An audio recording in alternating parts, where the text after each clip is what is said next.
Hello, everybody. Welcome to Thursday, October 26th, the Energy News Beat Daily Stand-Up. My name's Stuart Turley, President and CEO of the Sandstone Group.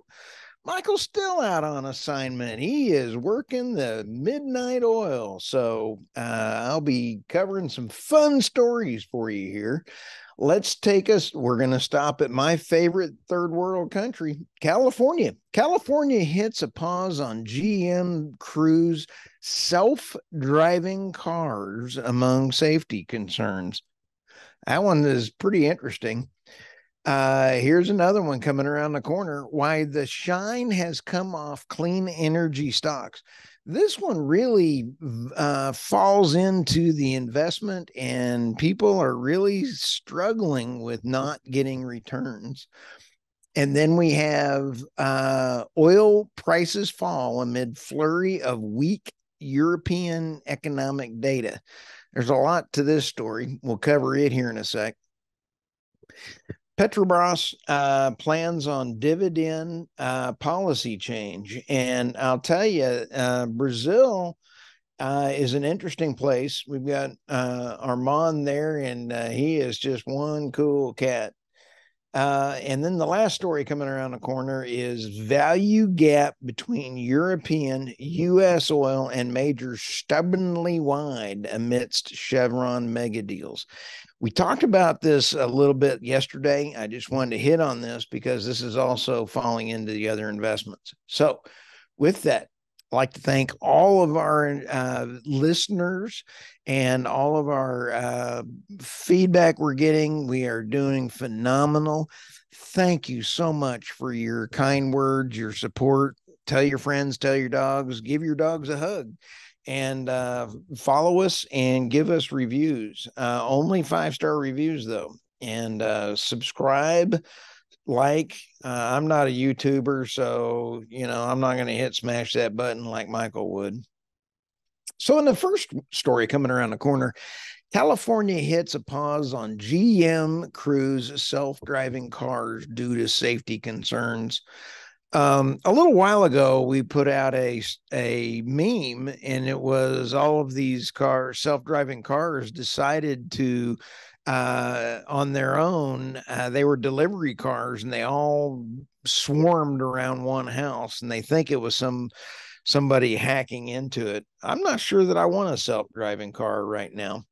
So let's see here. The United States state of California, or some of us call it a third world country sometimes, is suspended testing of Cruise self-driving cars that are made by GM. California's DMV said it suspended the deployment of the self-driving cars, latest regulatory agency to concern over their data and their safety. Let's see here. It would be a major setback that it would be pausing operations in San Francisco. So when you sit back and take a look, we have to have energy security. We have to have against cyber attacks. You have to be able to trust it. I know there's a lot of folks that could benefit from a self-driving EV. I'm all for it. I think it's fabulous, and I do appreciate them stepping in. Even though we joke about California, I am happy that they are taking a look at the safety records of this. But it's just another concern being brought up on the EVs right now. This article kind of ties everything together. Why the shine has come off of clean energy stocks. Boy, Michael and I have been talking about this for quite a while. Clean energy stocks have fallen out of favor with pressures by rising interest rates outweighing supportive government policies. I'll tell you what, you take a look at, let's go through some of these numbers.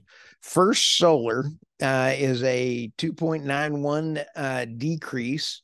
Plug Power is a 1.27 decrease. It has plunged 32% this year. That is significant. In-phase energy has shed 64% in 2023. In-phase, if I remember correctly, is a solar chip manufacturing company, and that surprises me. One of its competitors, Solar Edge Technologies, has sunk more than 70%. So I think one of the biggest problems in this is the supply chain and the black eye that the entire market is getting from the regulatory issues of putting in renewables because of the length of time. Michael and I talked about this, I believe, on Monday, and we said, it's one thing when you sit back and say a year to 10 years to hook to the grid and get it ready to rumble when you put in a solar farm or wind farm. They're past their life cycle by then. So you sit back and kind of go, this is a real problem. And so the clean energy sector broadly falls into two categories: companies that make or deploy capital intensive infrastructure, wind turbines or solar panels, and those developing new technology. So the R&D factor, I understand paying higher prices. We got to get the different kind of energy out there. The Federal Reserve lifted its key interest rate to a 22-year high. And yesterday I talked that Fed, I don't think, has it in them to even put a control on that. So let's go ahead and step into oil and gas here for a sec. The European market has absolutely been taking a beating. I mean, it's been beat like a rented mule because of their energy policies. Their energy is so expensive that businesses have shut down. We've talked about this on the podcast before, and I believe BASF has shut down in Germany a fertilizer plant. You've had VW closing some of their plants and moving them to somewhere else where they have lower cost nuclear or natural gas. And so you take a look at that. It's a business tied to energy. This is from the CNBC, folks, and oil prices fell on Tuesday for the third straight session. Brent futures were down 1.76 or 2% at 88.7. And when I am taking a look at this, it's 85.25 on Wednesday night when I'm recording this for everyone. And so when you take a look at German readings suggest a recession in that country is underway.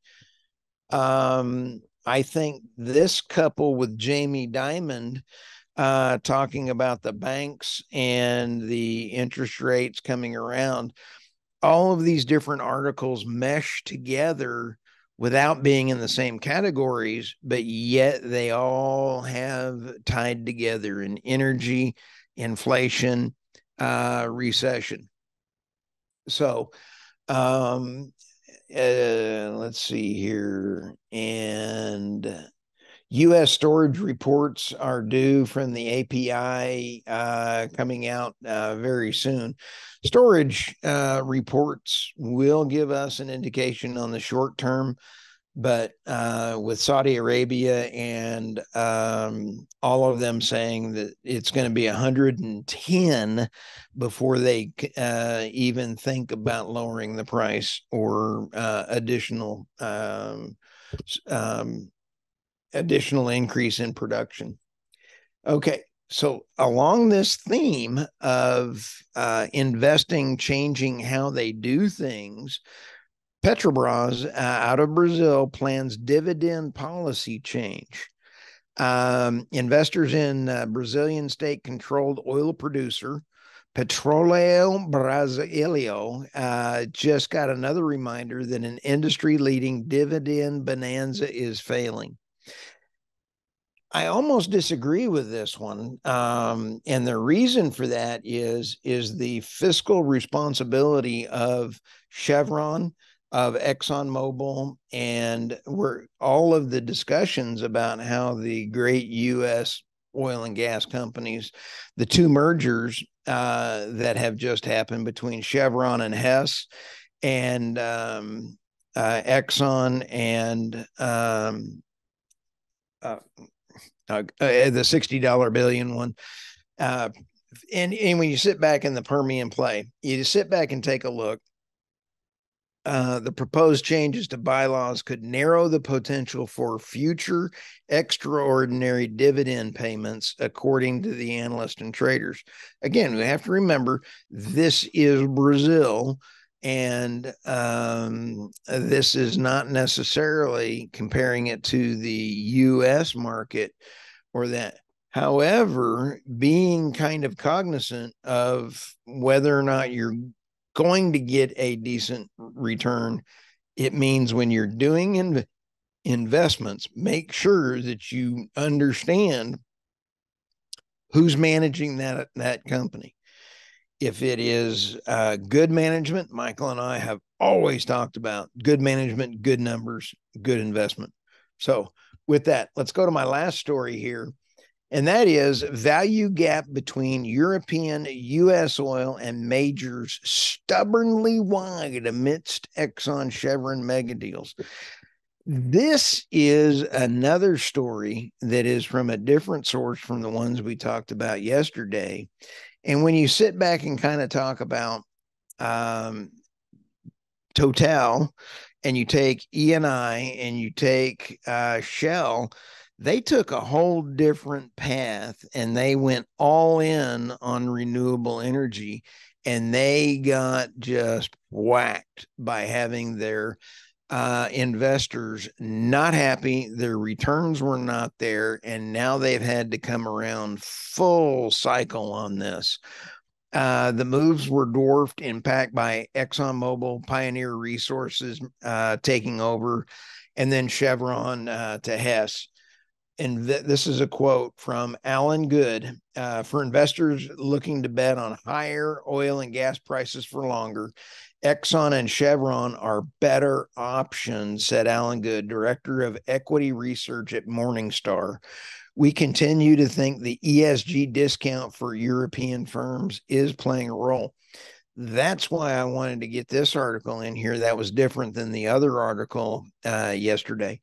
My hat's off to all of our great American oil and gas companies, our privates, our publics, everything else. And shout out to the Oil and Gas Workers Association and all of our great energy workers, whether you're on the grid, whether you are in the wind farm business, or you're supporting anything for the grid, nuclear.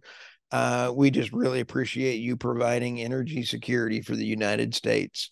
So don't forget, write in energy, any of your questions to questions@energynewsbeat.com. Michael and I are always answering the questions.